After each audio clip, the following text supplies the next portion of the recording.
Em agosto de 1945, um clima de euforia tomou conta do Reino Unido.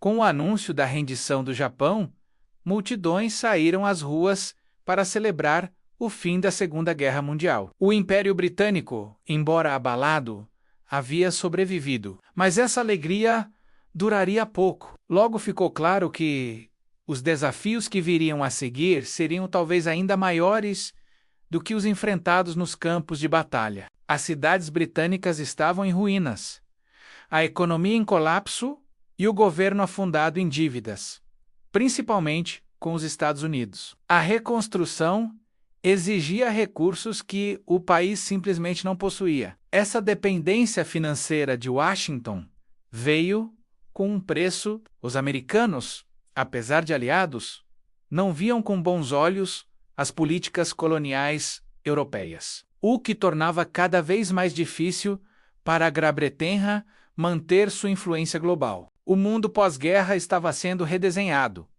mas não pelos britânicos. Duas novas superpotências, Estados Unidos e União Soviética, emergiam como os novos gigantes globais. Enquanto isso, o Reino Unido se via obrigado a lidar com seus próprios problemas internos e com crises que explodiam em suas colônias. A guerra havia exposto a fragilidade do domínio britânico de uma forma brutal. No Sudeste Asiático, territórios como a Birmânia e a Malásia sofreram pesadamente com a invasão japonesa, provando que a supremacia britânica não era mais inquestionável. Esse sinal de fraqueza foi o incentivo que faltava para a maior colônia de todas, a Índia, pressionar de forma decisiva por sua independência. A administração do Raj britânico já estava sobrecarregada, uma população em crescimento, tensões religiosas cada vez mais intensas e um número crescente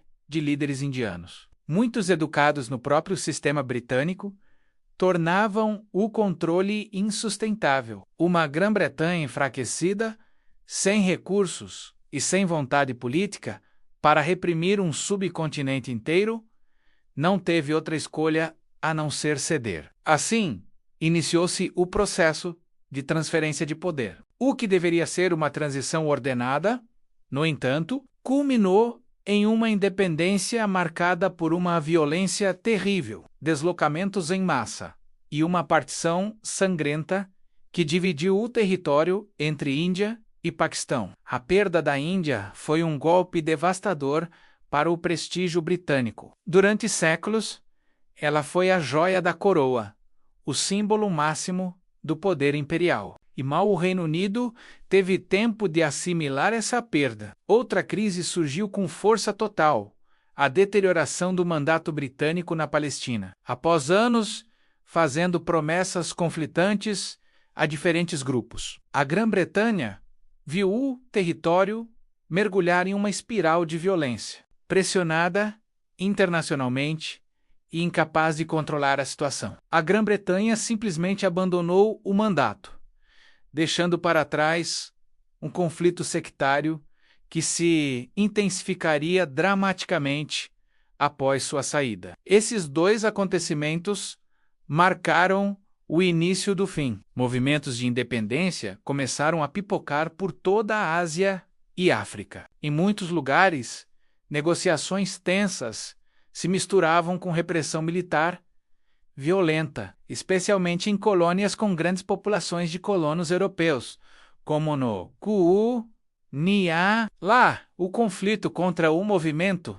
Mau Mau se tornou particularmente brutal, deixando um rastro de sangue e ressentimento. Mas o golpe de misericórdia na imagem do Reino Unido como potência global veio em 1956, com a crise do Canal de Suez. Em uma tentativa de reafirmar seu poder, a Grã-Bretanha, junto com a França e Israel, invadiu o Egito para retomar o controle do canal. Embora tenham tido sucesso militar, a pressão conjunta dos Estados Unidos e da União Soviética os forçou a uma retirada humilhante. A mensagem para o mundo foi clara e inequívoca.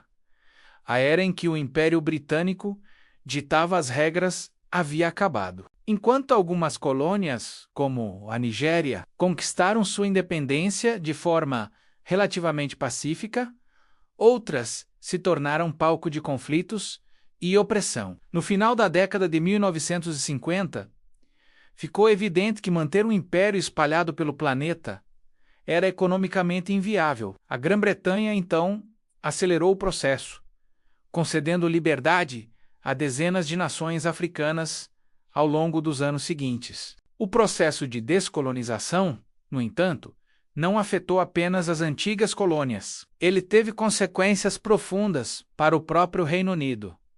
A imigração vinda de territórios do antigo império transformou a composição da sociedade britânica de forma permanente. Racismo, tensões sociais e crises econômicas intensas marcaram as décadas seguintes, enquanto o país lutava para encontrar uma nova identidade. Ao mesmo tempo, um conflito violento eclodia bem mais perto de casa. Na Irlanda do Norte, tensões históricas entre comunidades protestantes e católicas explodiram em uma guerra civil de baixa intensidade. Foi um período sombrio conhecido como The Troubles, marcado por insurgência, terrorismo e repressão estatal, que duraria décadas até o Acordo da Sexta-feira Santa, em 1998. Apesar de tudo, o Reino Unido não abriu mão de toda a sua presença global. Pequenos territórios estratégicos ao redor do mundo, como Gibraltar e Chipre, foram mantidos como bases militares, permitindo que o país continuasse a exercer algum grau de influência. Essa postura foi testada de forma dramática no início dos anos 80, quando a Argentina invadiu e reivindicou as Ilhas Falkland, que os argentinos chamam de Malvinas. A resposta britânica, sob o comando de Margaret Thatcher, foi rápida e decisiva. Apesar dos enormes desafios logísticos, a vitória na Guerra das Malvinas reacendeu temporariamente um sentimento de força e orgulho nacional. Mas o último grande capítulo do declínio imperial estava prestes a acontecer. Em 1997, chegou a hora de devolver Hong Kong à China. O arrendamento de 99 anos estava terminando e, sem meios ou vontade de manter o controle, o Reino Unido supervisionou mais uma transferência de poder. Quando a bandeira britânica foi baixada pela última vez na cidade, muitos viram aquele momento como o símbolo definitivo do fim do Império Britânico. A era imperial havia de fato terminado. A descolonização colocou o Reino Unido diante de um novo e complexo desafio. Como definir sua identidade em um mundo onde já não era uma superpotência global? O que significava ser britânico sem um império? Essa é uma questão que, de muitas formas, continua a influenciar os debates políticos, culturais e sociais dentro do país até os dias de hoje. A sombra do império é longa, e entender seu declínio é fundamental para compreender o Reino Unido moderno. Obrigado por assistir. Se você gostou deste vídeo e quer saber mais sobre momentos decisivos da história, não se esqueça de se inscrever no canal e ativar as notificações. Até a próxima!